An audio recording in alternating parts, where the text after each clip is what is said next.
My wife says her work bestie is just friendly. Then I found their private messages. Sometimes the person you trust most is hiding the biggest secrets, and I was about to discover mine in the most painful way possible. Hey everyone, before we get into the video, don't forget to subscribe and smash that like button if you want more stories just like this. Thanks for the support. My name is Michael, and I'm 32 years old. I've been married to Amanda for 7 years, and until 3 months ago, I would have described our marriage as perfect. We met in college, fell madly in love, and built what I thought was an unbreakable bond. We had the house with the white picket fence, 2 golden retrievers, and the kind of relationship that made our friends envious. That's why I never suspected anything when Amanda started mentioning her new colleague Ryan from the marketing department. At first, it was just casual mentions of work projects they were collaborating on. Ryan and I finished the quarterly report, she'd say, or Ryan suggested this brilliant campaign idea. I was proud of her professional accomplishments and happy she had found a work friend she clicked with so well. She started calling him her work bestie, a term that seemed innocent enough in today's workplace culture. I even met him once at the company holiday party. A friendly guy with a quick smile and easy laugh who shook my hand firmly and complimented Amanda's talent. But slowly, things began to shift. Amanda started mentioning Ryan more frequently, her eyes lighting up in a way that made a small knot form in my stomach. She began staying late at work more often, citing tight deadlines and important projects.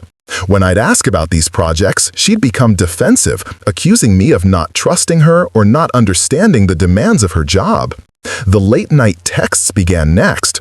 Her phone would buzz at 11 p.m., 12 a.m., sometimes even later, and she'd quickly grab it, turn away from me, and type furiously before setting it back down with a casualness that felt anything but. I tried to push these nagging feelings aside, telling myself I was being paranoid, that modern work friendships often blurred boundaries. But then came the first red flag I couldn't ignore.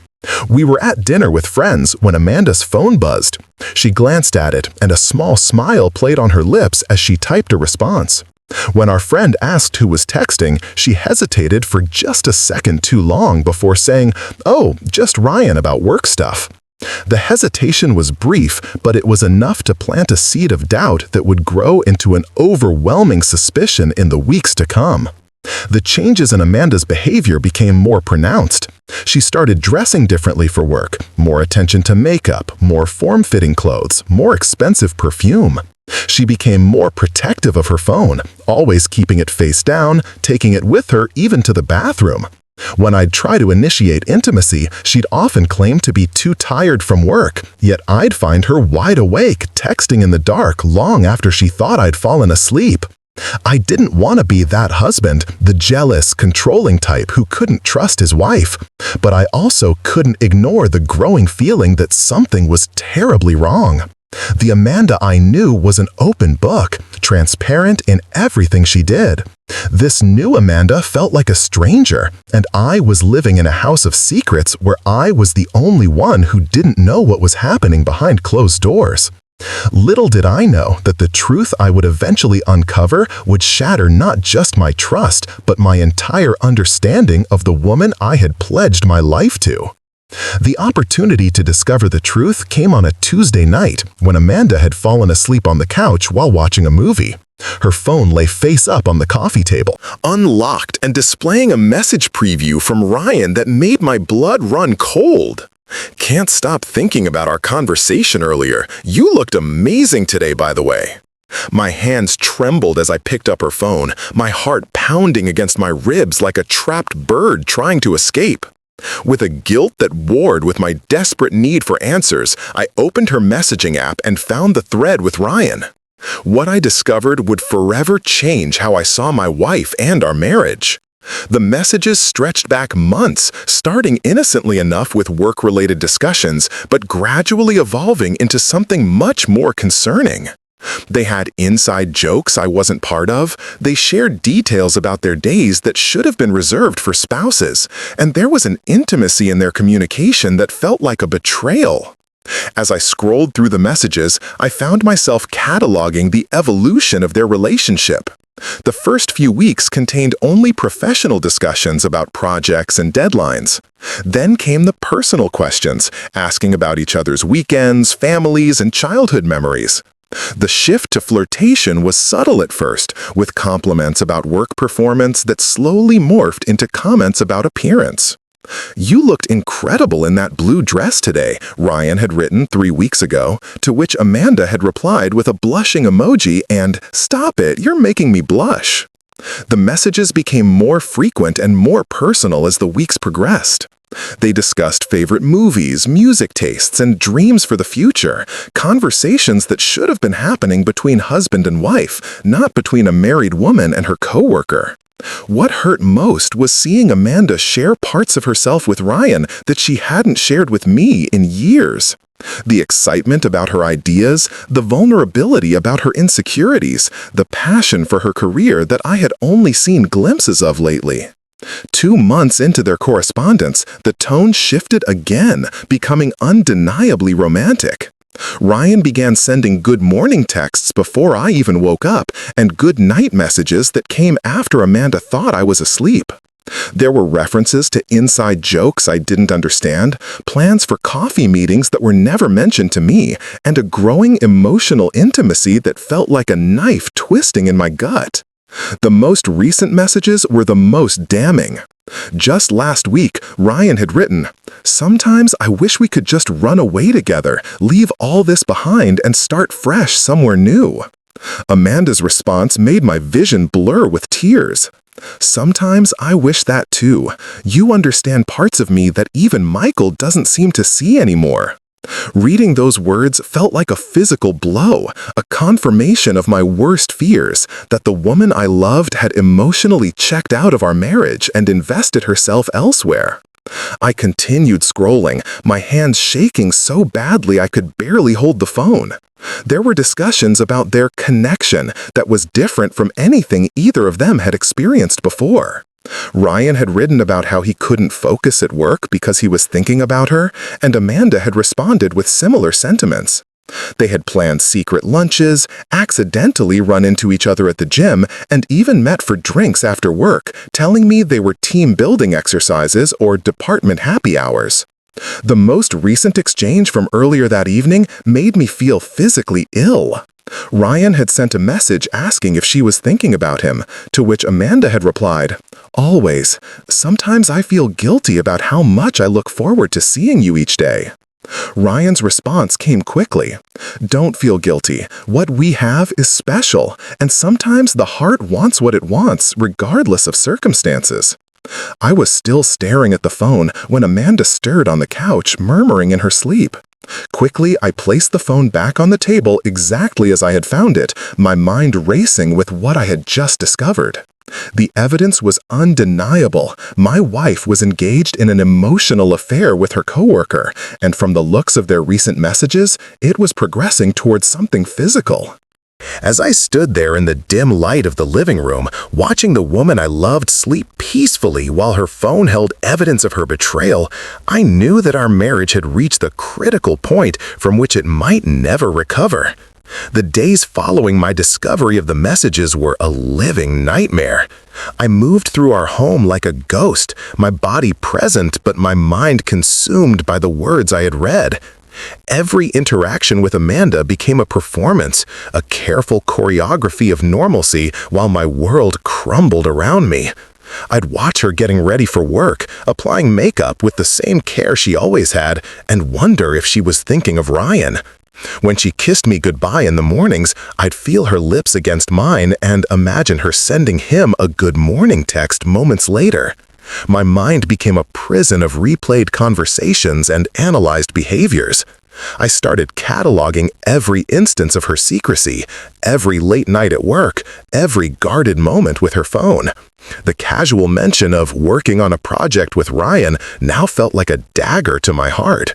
The reference to a team lunch that had kept her out until 3 p.m. suddenly made sense. It hadn't been a team lunch at all, but likely a private meeting between them. What tormented me most was the question of whether this had crossed from emotional to physical. The messages were suggestive and intimate, but there was no explicit confirmation of a physical relationship. This uncertainty became a form of psychological torture.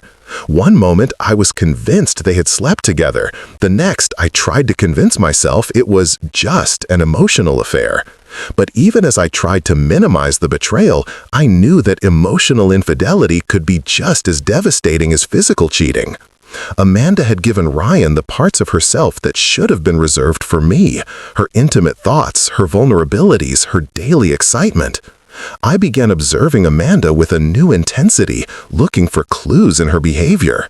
I noticed how her phone would always be within reach, how she'd angle it away from me when typing, how she'd sometimes smile to herself while looking at it. I saw the extra effort she put into her appearance, the way she'd linger in front of the mirror, the thoughtful selection of outfits she dismissed as trying to look more professional.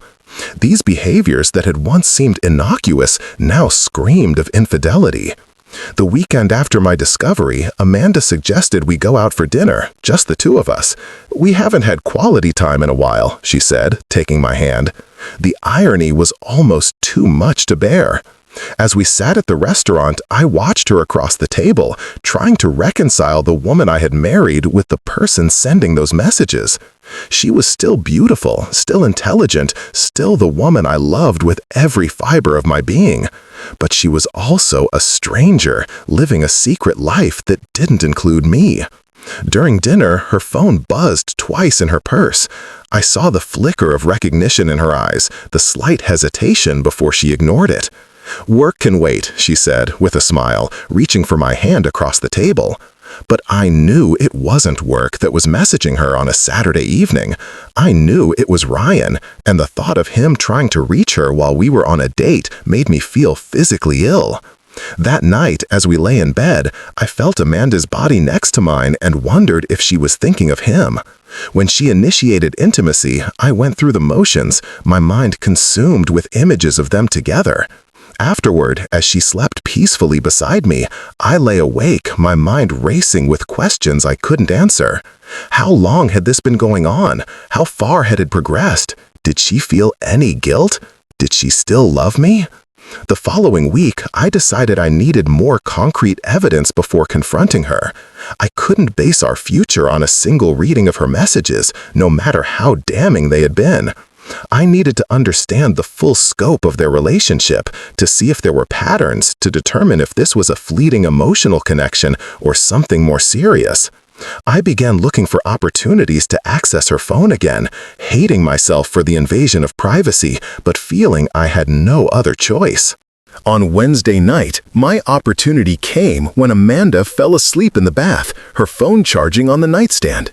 With trembling hands, I unlocked it. Thankfully, she hadn't changed her password since the last time I'd accessed it. I opened her messaging app and went straight to her conversation with Ryan, my heart pounding as I scrolled through the new messages that had been exchanged since I had last checked. What I found was both worse and somehow better than I had imagined. The messages had grown increasingly intimate, with Ryan expressing his desire to be with her and Amanda responding with equal emotion. They had met for lunch 3 times in the past week, each time described in romantic terms that made my stomach clench. "Every moment with you feels like coming home," Ryan had written on Monday, to which Amanda had replied, "I feel the same way. I haven't felt this understood in years." But there was no indication that their relationship had become physical. They talked about wanting to be together, about the complications of her marriage, about the right time to take things further. It seemed they were caught in an emotional affair that hadn't yet crossed the physical line, though the tension between them was palpable even through text messages.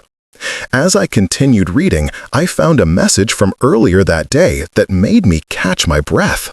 Ryan had written, "I know this is complicated, but I need to know if you're serious about us, about a future together." Amanda's response came hours later. "I am, but I need time to figure out how to handle things. Michael doesn't deserve to be hurt." Reading those words, I felt a strange mix of emotions. There was relief that they hadn't slept together, but also devastation that she was seriously considering a future with him. The mention of my name, framed as someone who doesn't deserve to be hurt, felt condescending and patronizing. She was concerned about not hurting me, yet she was actively engaging in an affair that was destroying me from the inside out. I placed the phone back on the nightstand, my mind made up. I couldn't continue living in this limbo of suspicion and performance. I needed to confront Amanda, to hear her side of the story, to understand how we had reached this point in our marriage. As I heard the water draining from the bathtub, I steeled myself for the conversation that would change everything, knowing that our marriage would never be the same again. The decision to confront Amanda came with a mix of dread and relief. I couldn't continue the charade of normalcy while my mind was consumed by her betrayal.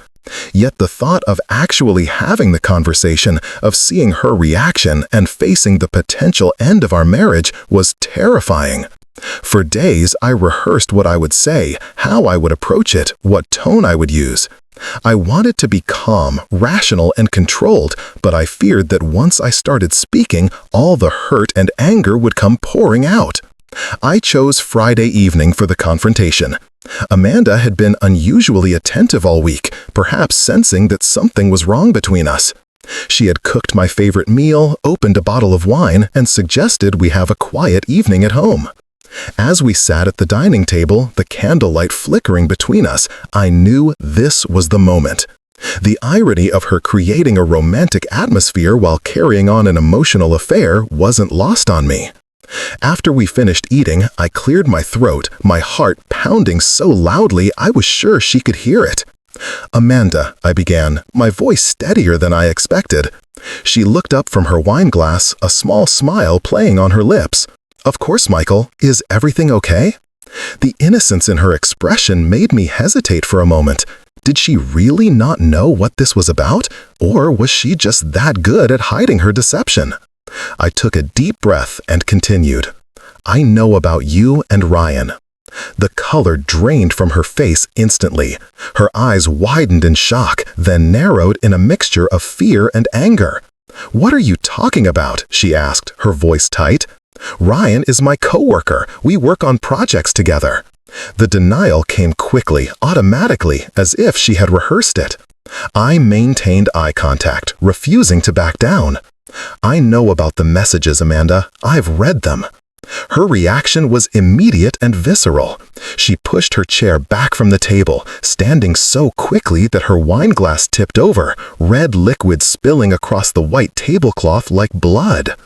"You went through my phone?" she accused, her voice rising with indignation. "You invaded my privacy?" The conversation quickly devolved from there. Amanda focused on my betrayal of her privacy rather than addressing her own betrayal of our marriage.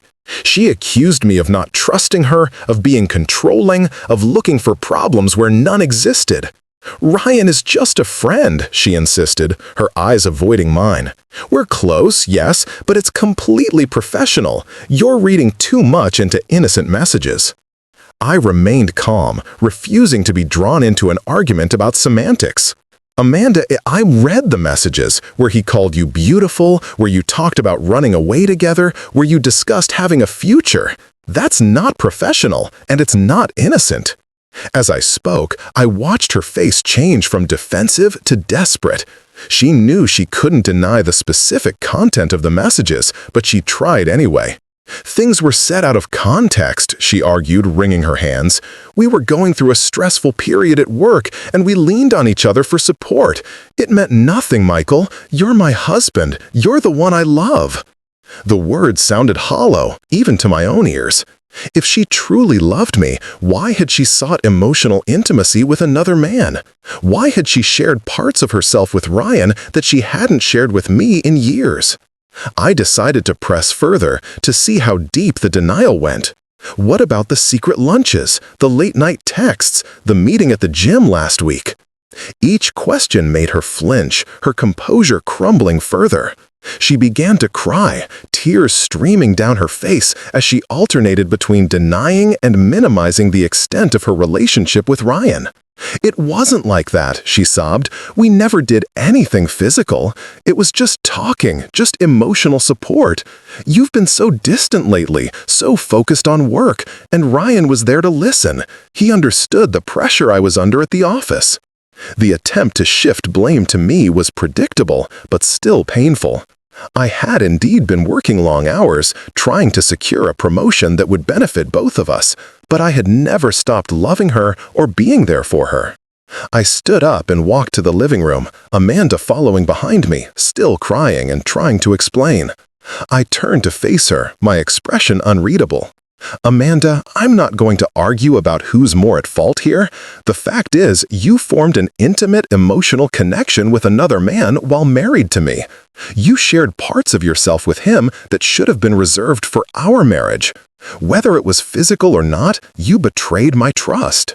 Her crying intensified as she realized I wasn't going to accept her explanations or minimizations. She moved toward me, reaching for my hand, but I stepped back, unable to bear her touch.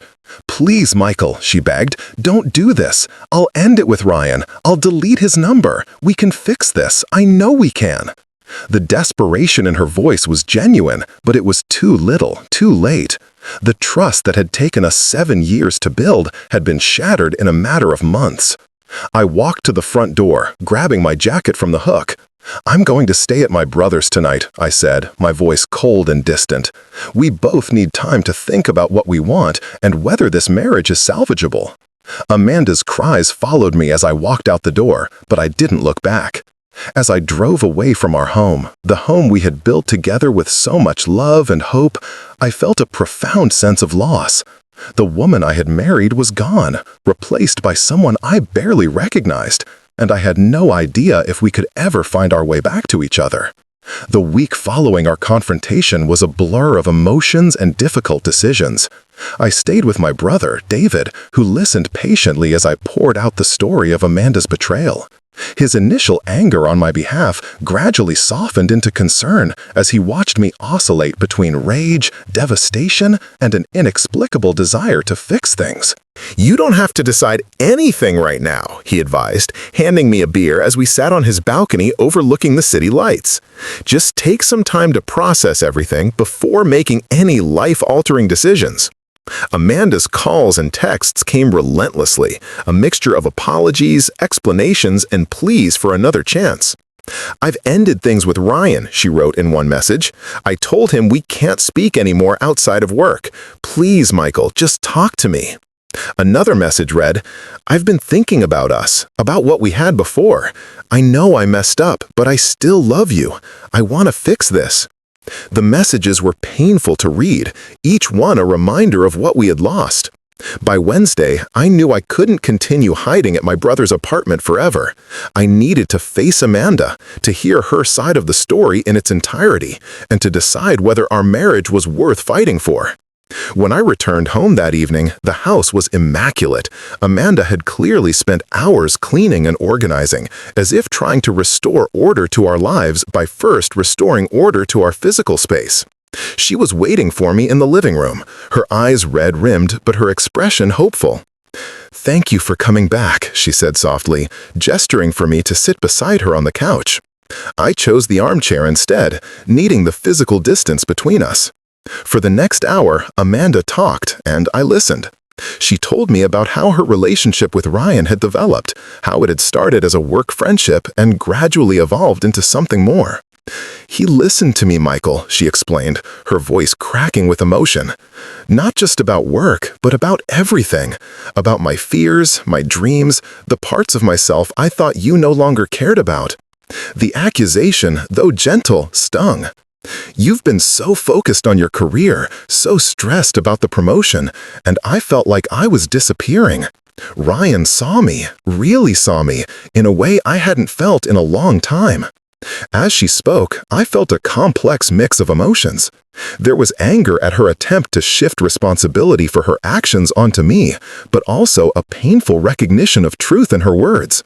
I had been distant lately, consumed by work stress and the pressure to provide for our future. I had taken for granted that Amanda knew how much I loved her, how much I valued her presence in my life. In my focus on building our future, I had neglected our present. But it never became physical, she insisted, reaching for my hand across the space between us. This time, I didn't pull away. We talked about it, about what it would mean to cross that line, but I couldn't do it. Every time we got close, I'd think of you, of our life together, and I knew I couldn't go through with it. What I did was wrong, I know that, but I never stopped loving you. The confession hung in the air between us, heavy with the weight of unspoken questions. Did the fact that she hadn't slept with Ryan make her betrayal any less painful? Did her continued love for me negate the emotional intimacy she had shared with another man? I had no easy answers, only a profound sense of confusion and hurt. "I need to know what you want, Amanda," I said finally, my voice rough with emotion. "If Ryan had asked you to leave me, to be with him, what would you have done?" The question was cruel, but necessary. I needed to understand the depth of her commitment to our marriage, to gauge whether there was anything left worth saving. She hesitated, her eyes dropping to her hands before meeting my gaze again. "I don't know," she whispered, the honesty of her answer more painful than any lie could have been. There were moments when I thought about it, about what it would be like to start fresh with someone who seemed to understand me so completely. But every time, I'd come back to you, to us, to the life we've built together. Ryan was exciting and new, but you're my home. The word home struck me with unexpected force. Despite everything, despite the betrayal and the hurt, Amanda still saw me as her home.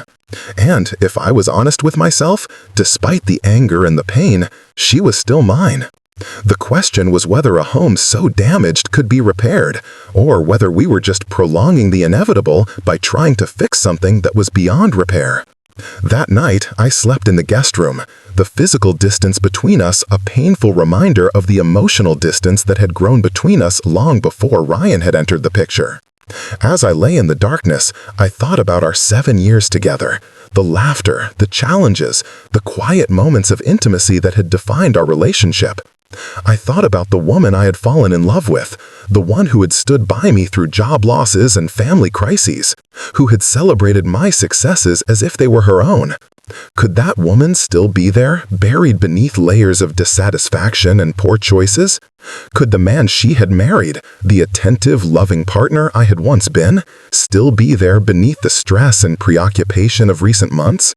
I didn't know the answers, but as I drifted into an uneasy sleep, I knew that whatever decision I made would not only determine the future of our marriage, but would define the kind of man I wanted to be, one who could forgive and rebuild, or one who would cut his losses and move on. The following weeks became a delicate dance of rebuilding. Amanda and I agreed to try to save our marriage, but the path forward was unclear and fraught with emotional landmines. We started couples counseling, a decision that felt both hopeful and terrifying. Our therapist, Dr. Harris, was a gentle but direct woman in her 50s who had seen hundreds of couples in situations similar to ours. "The first thing we need to establish is complete transparency," Dr. Harris explained during our first session. "Amanda, that means no more secrets, no more private conversations with Ryan, and complete access to all communications for as long as Michael needs it to rebuild trust." Amanda nodded reluctantly, understanding that this was part of the consequence of her actions. "And Michael," Dr. Harris continued, turning to me, "you need to be willing to eventually move past this surveillance, to a place where trust can be rebuilt rather than constantly verified." The sessions were emotionally exhausting but necessary. Amanda shared details about her relationship with Ryan that I hadn't known, the loneliness she had felt, the validation she had received from his attention, the thrill of the emotional intimacy they had developed. "It was like being seen again," she explained through tears. "Not just as someone's wife or someone's employee, but as a person with my own thoughts and desires." Hearing her words was painful, but it also forced me to confront my role in the deterioration of our marriage. I had taken her for granted, assuming she knew how much I loved her without making the effort to show it regularly. I had been so focused on providing for our future that I had neglected nurturing our present. The counselor helped us understand that while Amanda's choices were her own, the environment in which those choices were made had been shaped by both of us. In addition to counseling, we implemented changes in our daily lives. Amanda requested a transfer to a different department, putting physical and professional distance between herself and Ryan. She showed me the email she sent to him, ending their personal relationship and restricting future communications to strictly professional matters. The response from Ryan was respectful but clearly disappointed, a reminder that there had been real feelings involved on his part as well. For my part, I made conscious efforts to be more present in our relationship. I reduced my hours at work, delegating responsibilities I had previously insisted on handling myself. I started planning regular date nights, surprising Amanda with reservations at restaurants we hadn't visited since we were first dating. I made a point to ask about her day, to truly listen to her responses, to engage with the parts of her life that I had previously dismissed as work stress. The rebuilding process was not linear. There were good days when we felt like we were making real progress, reconnecting in ways we hadn't in years. And there were bad days when the anger and hurt would resurface, often triggered by something small, a song on the radio, a mention of her former department, or even just the way she would sometimes look distant and lost in thought. 3 months into our reconciliation, we hit a significant setback. Amanda's company announced a restructuring that would affect multiple departments, including both her current department and the one where Ryan still worked. The possibility of them having to work together on projects during the transition period sent me into a panic, undoing weeks of progress and trust building. "I can't do this," I told Amanda one evening, my voice tight with anxiety. "I can't handle the thought of you working with him again, even professionally."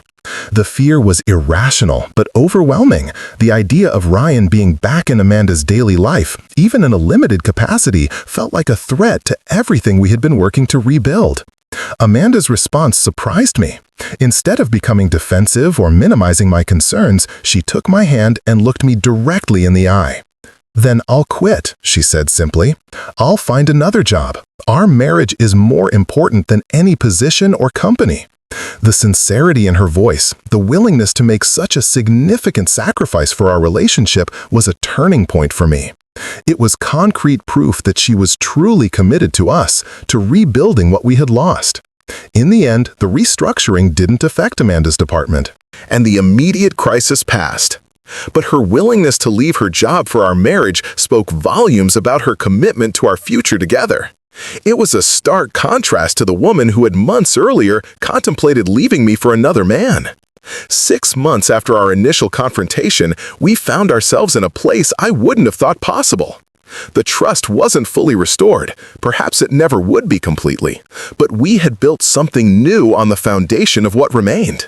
Our communication was more honest, our connection more intentional. We had learned to discuss our needs and desires openly, to address issues before they could fester into resentment. One evening, as we sat on our back porch watching the sunset, Amanda turned to me with a small smile. "Do you remember when we first got married and we promised to love each other for better or for worse?" I nodded, taking her hand. "I think we finally understand what that really means," she continued. "It's not just about staying together when things are good. It's about choosing each other every day, even when it's hard, even when we've been hurt, even when rebuilding feels impossible."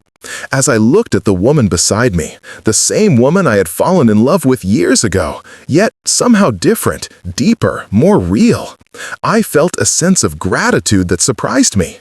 The pain of her betrayal had forced us to confront the weaknesses in our relationship, to rebuild something stronger and more authentic than what we had before.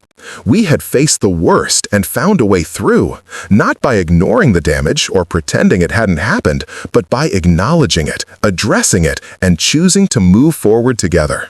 The road ahead would still have challenges, moments of doubt and insecurity, but for the first time in a long time, I felt confident that we could face them as a team. The affair with Ryan had nearly destroyed our marriage, but in the end, it had also given us an opportunity to create something new. A partnership built not just on the memory of what we once had, but on the conscious choice to rebuild, to forgive, and to love again.